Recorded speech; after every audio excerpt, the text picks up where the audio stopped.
मत्ताईची चोकटली खबर 18वा अध्याय। ते वक्ती शिष्याना येशूचे जवळ येऊन स्वर्गाचे राजवाडे पा कोण मोठा म्हणून पूसले। तेव्हा येशू एके लहान लेकराता आपल्या जवळ बोलवून त्यांच्या मदत उभा करून असं म्हणला, तुम्ही मन बदलून लेकराचे वनी झाले नसपणी स्वर्गाचे राजवाडे पा दसू नाही सका म्हणून तुम्हाला पक्का सांगताव। तो हे लहान लेकराचे वनी आपण तापून कमी पण करावचा वाला कोनो थोस स्वर्गाचे राजवाडे पा मोठं होते। अनेक असंच लहान लेकरता माझ्या नावानं जोर करायचा वाला माता जोर करते। माझवर विश्वास ठेवायचे हे लहानले पोरंपणू एकला पाप करवले कोण कारण होते यो थो आपणाचे घोटी पा मोठा जातीचा गोटा बांधलेला वाला होऊन खूप खोल राहोचे समुद्र पा त्यात ढगलावता चकोट आडून एकून हे कालिले शिक्षे नाही चुके। आडवोचा पडतेपणी पाप करवले कोणता तो माणूस कारण होते यो ते माणसाले शिक्षा नाही चुके। तो तुझा हात रहो पाय रहो, तू पाप करवले कारण झाले ना त्यात तूच पणू तोडून फेकून दे। दोन हात दोन पाय राहून नरकातले विजनासले विस्तपा टाकून देवाचे दोन काही लेंगडा लुला होऊन कवचले वाचवचे जीवप दसवचा तुले चकोट। एक मोका तुझा डोरा तू तर सतुले ना त्यात तूच पणू काढून टाकून दे। दोन डोरे राहून विजय नसले नरकाचे विस्तप टाकून देवाचे दोन काही एक डोरा राहून कवचले वाचवचे जीवप दसवचा तुले चकोट। हे लहानले वालेंपणू एकता काही लहानपणानं नको दे का। यांचे दूतांना स्वर्गपर होचे माझे बापाचे मुकुट वेता कवचले देखूत राहतात म्हणून मी तुम्हाला सांगताव। तुम्हाला काय समजत आहे, एके माणसाले 100 मेंढे राहून ते मेंढ्यांपणी एक मेंढी दवडले ना थो ते 90 मेंढ्यांता डोंगरावर सोडून देऊन दवले ते मेंढीता नाही धांदरे की त्याले ते मेंढी भेटल्यावर 90 मेंढ्यांच्या बारेत खुशी होचे दोन काही ते एके मेंढीच्या बारेत खूप जास्त खुशी होते म्हणून तुम्हाला पक्का सांगताव। तसंच हे लहानले वाले पण एकला काही नाश व्हायचा स्वर्गपर होचे तुमच्या बापाची इच्छा नव्हे। आणि तुझा भाऊ तुझ्या बारेत पाप केलं ना तू जाऊन तू आणि थो एकारी राहतानी त्यात डटू थो तुझी गोष्ट ऐकलं ना तुझ्या भावाता कमलेला वाला होतेस।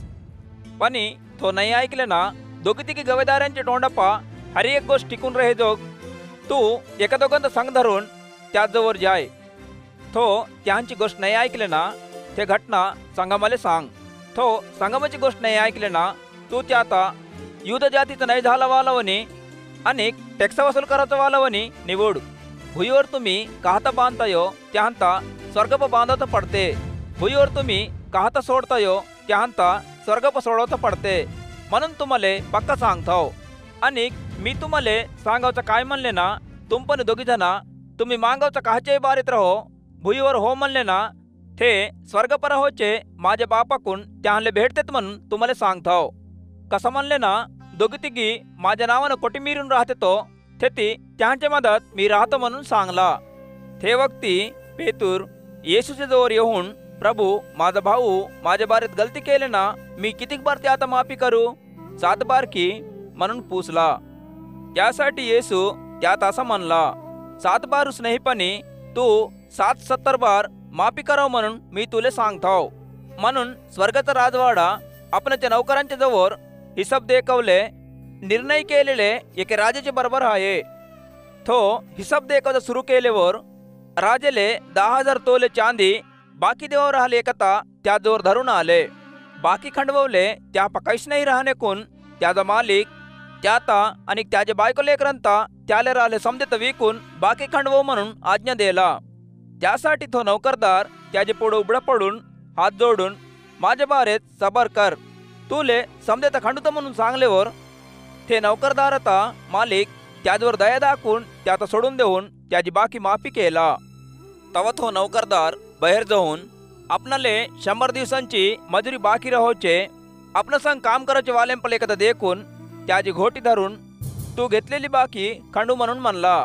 त्यासाठी त्या संग राहोचा नौकरदार उबडा पडून माझ्या बारेत सबर कर तुझी बाकी खंडूत म्हणून त्यात पायपोटी केलं पण तो वप्त महिनसला देव राहिले बाकीता खंडूतले त्यात बंदीखाने पर टाकला। तवा त्या संग राहोचे नौकरदारा तिथे झाला ते देखून खूप कलाकला होऊन येऊन झाले समजता आपल्याचे मालकाले अर्थ जोग सांगले। तवा त्याचा मालिक त्यात बोलवून खराबले नौकरा तू माता पायपोटी केलंस म्हणून तुझे समदे बाकीता माफी केलो. मी तुझवर दया दाखवलेवनी तू संग्रहाच्या नौकरावर दया दाखवून होय की म्हणून त्याता म्हणला. त्यासाठी त्याचा मालिक रगिले येऊन आपल्याला देवावर राहिले बाकीता खंडूतले गोसाकाराचे वालनले त्याता हवाली केला.